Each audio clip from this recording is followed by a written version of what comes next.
A guide you to delete all Instagram highlights at once. For that, let's go to Instagram, tap on your profile.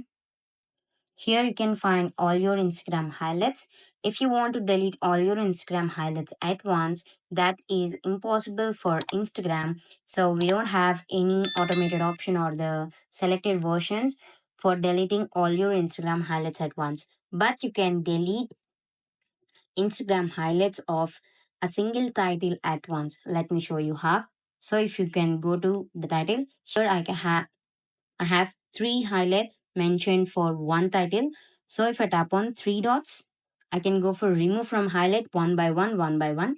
This is how I can remove all Instagram highlights one way. Otherwise, you can go for edit highlight. If you tap on edit highlight, here you can deselect all the stories that you posted as highlights. And if you tap on done, all these stories will be removed from the highlights.